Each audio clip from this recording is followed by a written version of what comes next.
History is not written by the smartest men. It is not written by the strongest men. It is written by the men who possess an absolute, terrifying belief in their own destiny. There is a psychological force that transcends logic. When a man is so completely convinced of his own truth, the world around him begins to warp. Reality bends to fit his vision. Other people, sensing this unshakable conviction, surrender their will to his. They do not follow him because he is right. They follow him because he is certain. This is the psychology of the reality distortion field, long before Steve Jobs existed. And the greatest master of this dark art was not a CEO in Silicon Valley, but a short, bullied artillery officer from Corsica who crowned himself Emperor of the World, Napoleon Bonaparte. Today we are dissecting the mind of Napoleon. We are not interested in the dry dates of his battles or the geographical maps of his campaigns. We are interested in his operating system. How did a man with no money, no connections, a strange accent, and mediocre physical stature rise to dominate the entire European continent?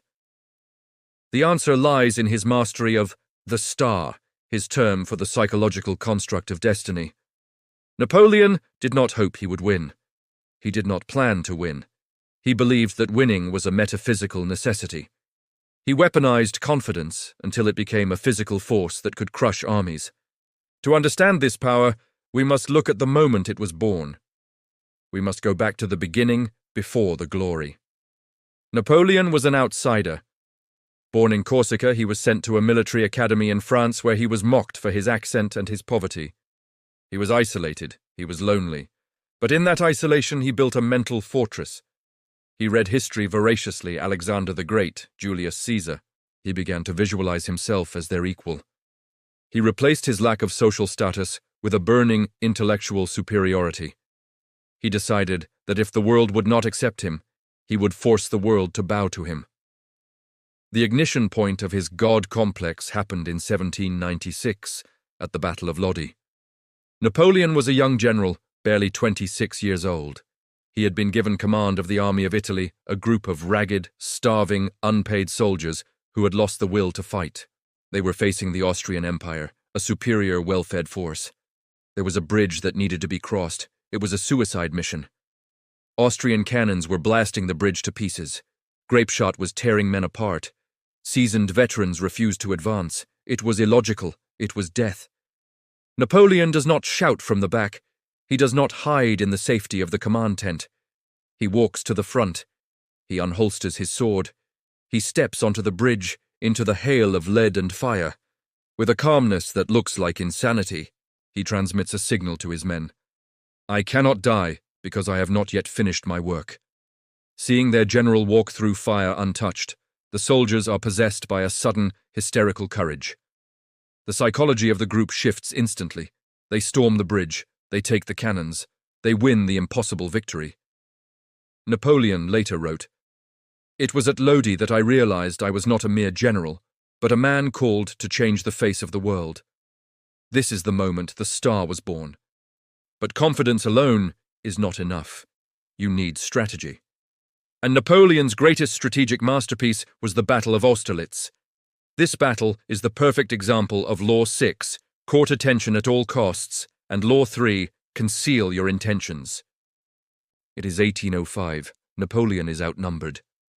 The Russian and Austrian emperors have combined their armies to crush him. They have seized the high ground, the Pratzen Heights. Any military handbook will tell you, never give up the high ground. But Napoleon creates a trap. He intentionally weakens his right flank. He makes his army look small, disorganized, and afraid. He even asks for a truce, feigning terror. He wants the enemy to believe he is weak. The emperors take the bait. They look down from the heights and see a weak French army. They decide to attack the weak right flank. To do this, they have to march their troops off the high ground. As they descend, abandoning the superior position to chase the illusion of an easy kill, Napoleon watches. He waits. He holds his main force hidden in the fog at the bottom of the hill. The moment the enemy clears the heights, the sun breaks through the mist, the famous sun of Austerlitz. Napoleon unleashes his hidden troops. They storm the empty heights, take the high ground, and split the enemy army in two. It was a massacre. He didn't just defeat them with force, he defeated them with psychology. He played on their arrogance. He acted like a sheep to lure the wolves into the slaughterhouse. This brings us to the most profound aspect of his power, his relationship with his men. Napoleon understood that human beings are desperate for meaning. We are terrified of being just another number. We want to be seen. Napoleon created a cult of personality that turned soldiers into fanatics. He knew the names of the veterans in his ranks. He would walk through the camp at night, sit by the fire, and eat potatoes with the privates. He would pinch their ears, a gesture of intimacy and affection.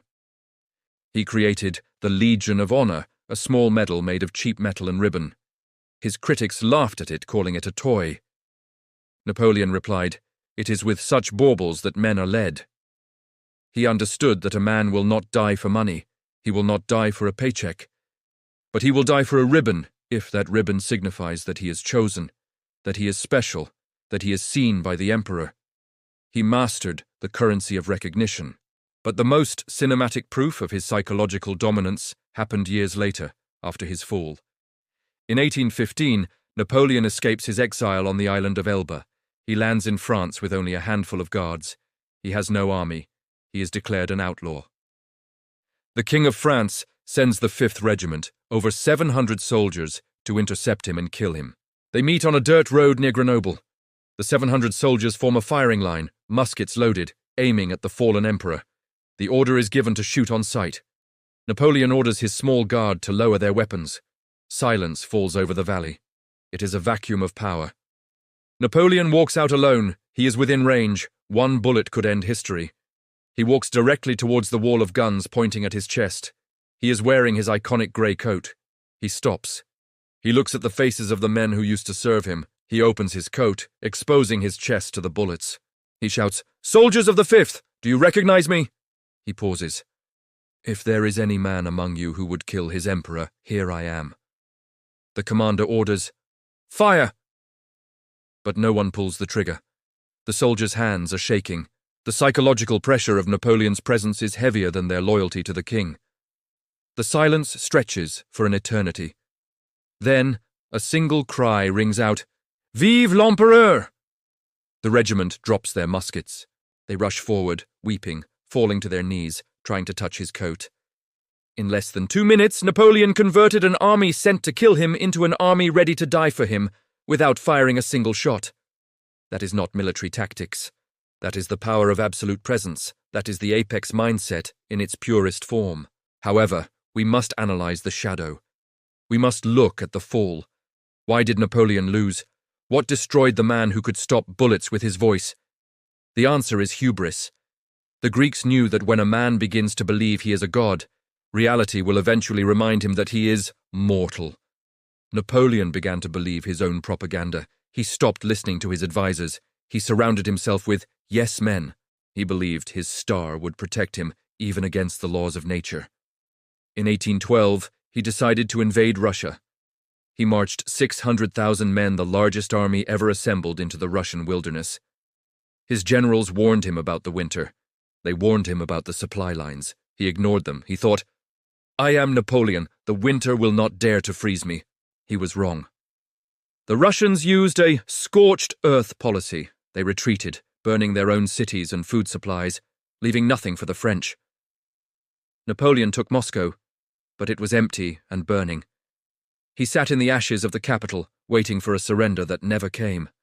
And then the snow began to fall. The retreat from Moscow is one of the greatest tragedies in human history. Men froze to death where they stood. They ate their own horses. Of the 600,000 men who marched in, only a fraction returned.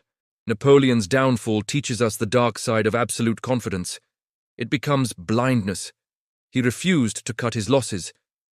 He fell victim to the sunk cost fallacy, the belief that because he had already lost so many men, he had to keep going to justify their deaths. He confused luck with destiny.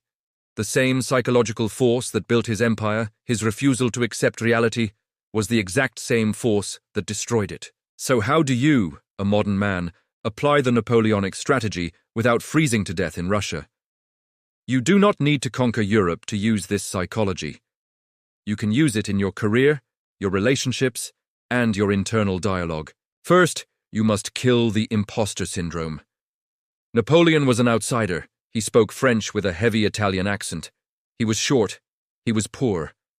By all metrics, he should have remained a nobody.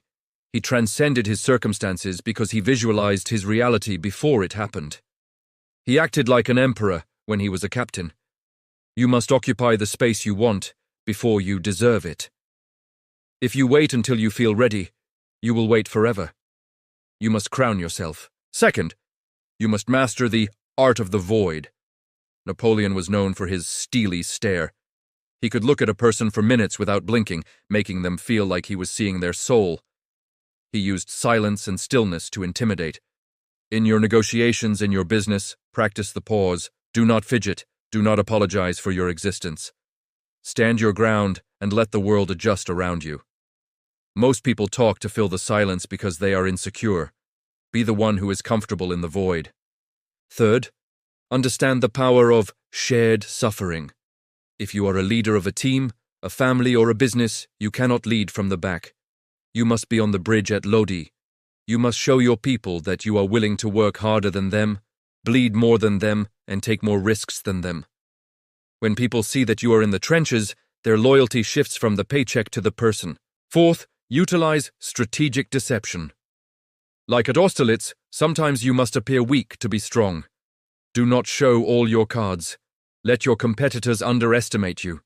Let them think you are foolish or slow or losing, and when they abandon their high ground to attack you, unleash the sun. Finally, have a mission. Napoleon was not fighting for money. He was fighting for glory. He was fighting for a vision of a united Europe. People follow visionaries, not mercenaries.